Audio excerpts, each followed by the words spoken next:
You have told yourself probably more times than you can count that you are not like most people. Not in an arrogant way, or at least that is what you tell yourself. Just in the quiet, private way of someone who has always felt slightly out of step with the world around them. You read more, you think more, you ask questions that others seem comfortable leaving unasked. You have always had this sense, somewhere beneath the ordinary surface of your days, that you are meant for something other than what everyone else seems to settle for. And yet, you wake up. You scroll through the same feeds. You complain about the same things. You avoid the same difficult conversations. You postpone the same decisions. You perform the same rituals of distraction that you privately judge in others. And somewhere in the gap between who you believe yourself to be and how you actually spend your hours, something is quietly breaking down. Not dramatically, not all at once, just a slow, persistent erosion of the story you have been telling yourself about yourself. What you are about to hear may be uncomfortable, but discomfort, when it arrives with honesty, is perhaps the most generous gift the examined life can offer. There is a particular kind of suffering that comes not from tragedy, but from contradiction. It is the suffering of the person who knows better but does not live accordingly. And this is different from ordinary hypocrisy, which is simply saying one thing and doing another out of convenience or weakness. What I am pointing to is something more subtle and more philosophically interesting. It is the suffering of someone who genuinely believes in their own exceptionalism while participating almost entirely in the collective patterns they claim to have transcended. The beliefs are sincere, the intentions are real, but the life, when examined honestly, tells a different story. Hannah Arendt, who spent much of her intellectual life studying how human beings participate in systems they believe themselves to be separate from, would have recognized this phenomenon immediately. She wrote about the way ordinary people, convinced of their own thoughtfulness, can nevertheless move through the world on a kind of automatic pilot, executing patterns without ever truly examining them. She called the failure to think, to genuinely examine one's assumptions and actions, one of the most dangerous conditions a human being can inhabit. And I want to suggest to you today that this failure is not reserved for the historically villainous. It lives in much quieter and more comfortable places. It lives, quite possibly, in the space between who you think you are and how you actually show up. If this is already landing somewhere uncomfortable for you, I want you to stay with that discomfort for a moment before moving away from it. That feeling is not a sign that something is wrong with you. It is a sign that something is working. The capacity to feel the friction between your self-concept and your actual behavior is not a problem. It is the beginning of something important. So stay with it. And consider subscribing if this kind of honest exploration is what you have been looking for.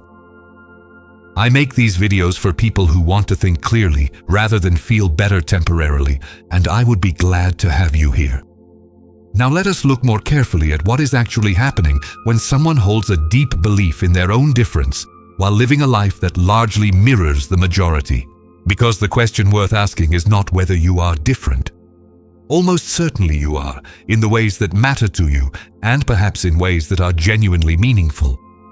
The question is whether that difference is alive in your actual life, or whether it exists primarily as an idea about yourself that you carry around, but rarely enact. This distinction is not a small one. There is a version of self-knowledge that is entirely interior and largely inactive. You know you are sensitive, but you spend most of your hours numb. You know you value depth, but your days are organized around the same shallow loops of stimulation and relief that characterize the life you believe yourself to have moved beyond. You know you are meant to create, to contribute, to live with some measure of intentionality, but the evidence of your actual days suggests something far more ordinary, and the suffering in this, the particular ache of it, is the growing awareness that the gap is not closing. You have been telling yourself the story of your exceptionalism for years, perhaps for decades, and the life that story was supposed to produce has not yet arrived. I want to introduce a concept here that I think goes to the heart of what is actually happening. Arendt made a distinction between what she called the private self and the public self. not in the superficial sense of what we show to others versus what we keep hidden, but in the deeper sense of what we think versus what we do. She argued with great seriousness that the self only becomes real through action, through appearance in the world, through the visible enactment of values in concrete circumstances. An inner life that never becomes outer, that never takes shape in choices and behaviors and relationships and work, is not really a life at all. It is, to use her language, a kind of withdrawal from the human condition itself.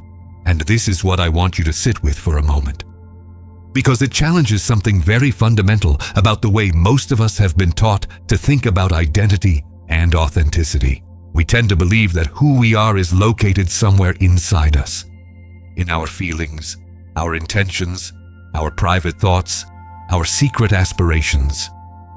We believe the real self is the inner self, the one that no one quite sees or understands, but that we know, intimately and with certainty, to be exceptional. But what if this is a kind of evasion? What if the self that exists only as an interior story that never quite makes it into the texture of how we live is less real than we imagine? What if, in the specific and measurable sense of what we do with our hours and our energy and our attention, we are exactly as ordinary as anyone else, regardless of what we think and feel and believe in the privacy of our own minds? I know many of you watching this have never said this out loud, not even to someone close to you. You have felt the contradiction but have not given it words, because giving it words makes it harder to ignore. You have carried this quiet dissonance, this awareness that your life does not quite match your self-image, and you have found ways to explain it away or defer it to some future version of yourself who will finally be ready to live the life you have been imagining. How long have you been waiting for that version of yourself to arrive? If you are willing to name this, even just in a comment below, something shifts. You stop carrying it alone. If words feel difficult right now, just type this: I recognize myself in this. That is enough. Because someone else watching is waiting for permission to say it too, and your willingness to be honest creates the space for that permission. Now here is where the philosophical examination gets genuinely interesting, because the problem is not, as it might seem, simply a matter of discipline or motivation or willpower. We could address this at that level, and most self-help content does precisely that, offering strategies and habits and morning routines as though the issue were primarily mechanical. But I think the issue is something different and something deeper. I think the person who believes themselves to be exceptional while living an unexamined ordinary life is caught in a very specific kind of self-deception that has its own internal logic and its own protective function. Think about what it actually means to act on your difference, to live not just as someone who privately knows better, but as someone whose life actually reflects that knowing. It means making choices that cannot be undone. It means producing work that can be judged. It means building a life whose shape reflects your actual values rather than your culturally assigned defaults. And all of that involves a particular kind of exposure. When you act, when you genuinely commit your difference to the world through the way you live, you can no longer maintain the comfortable position of potential. You can no longer be the person who could be extraordinary if only the circumstances were different. You have to find out in real time what you actually are when your beliefs are tested by their consequences. This is the tyranny of potential. And it is precisely here that the person who thinks themselves different but lives like everyone else finds the most compelling reason to stay exactly where they are. Because as long as the exceptional life remains an interior belief rather than an enacted reality, it cannot be disproven. It cannot fail. It cannot be found wanting. The gap between who you believe yourself to be and how you live is not a failure of execution. In many cases, it is actually the goal. The gap itself is what is being protected, because closing the gap would mean risking the story. Arendt was deeply interested in what she called natality, the human capacity for genuine beginning, the ability, which she regarded as one of the most profound features of the human condition, to interrupt the patterns we have inherited and introduce something genuinely new into the world.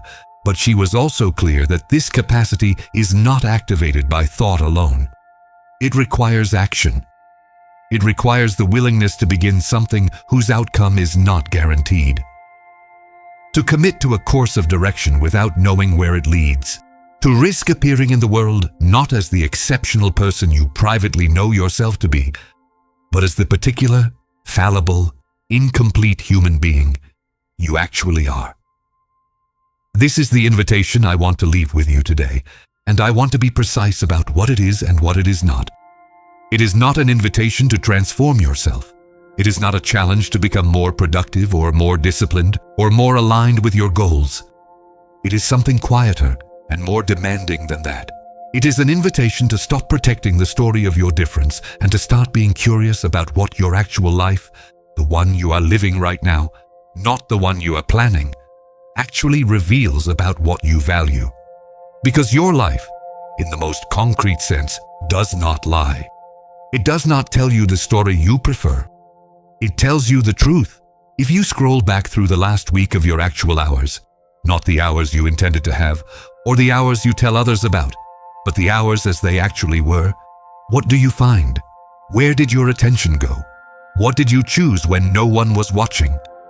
What did you avoid? What did you begin and abandon? What did you postpone again? This is not an exercise in self-accusation. It is an exercise in seeing clearly, because clarity, even when it is uncomfortable, is always more useful than the comfortable continuation of a story that is not working. The person who thinks they are different but lives like everyone else is not a fraud.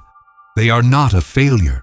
They are someone who has not yet understood that the difference they sense in themselves, the genuine depth and sensitivity and longing for something more real, is not a fixed quality they possess. It is a capacity they can choose to enact or not enact every day in small and ordinary ways. And that enactment does not require a dramatic break from everything that came before. It does not require a reinvention. It requires only, and this is perhaps the most demanding thing of all, the willingness to let your actual choices be shaped by your actual values. Starting now, in this conversation, in this day, in this small and particular life. If this conversation has been reaching into something you have been sitting with quietly for a long time, I want you to know that there are many people here doing exactly the same kind of honest examination. We create these videos for people who are not looking for easy answers or comfortable reassurances, but for genuine clarity about how to live with more integrity and more presence.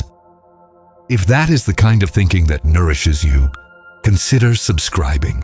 Not because you need another voice telling you what to do, but because this journey of honest self-examination is genuinely easier when you have companions who are willing to sit with the difficult questions alongside you. I will be here every week with another thread to pull on, another angle of inquiry to open up, and I would be genuinely honored to have you as part of this community of people who care about thinking well and living accordingly. Subscribe if it feels right, and leave a comment telling me what in this conversation landed most honestly for you. I read every single one, and your reflections often open up dimensions of these questions that I had not yet considered. Here is what I want to leave you with. The gap between who you think you are and how you live is not evidence of your failure. It is evidence of your awareness. And awareness, when it is not immediately converted into yet another story about yourself, when it is held with patience and honesty and a certain willingness to be surprised by what it reveals, awareness is perhaps the only genuine beginning. Arendt believed that every human being, by virtue of being born, carries the capacity for an entirely new beginning, not the beginning of a new self, not the transformation of one story into a better story, but the simple, radical act of choosing differently, here, now, in the actual circumstances of the actual life you are living. The exceptional life you have been imagining is not waiting for you somewhere in the future. It is waiting in the next honest choice you make. And the choice, as it turns out, is always available.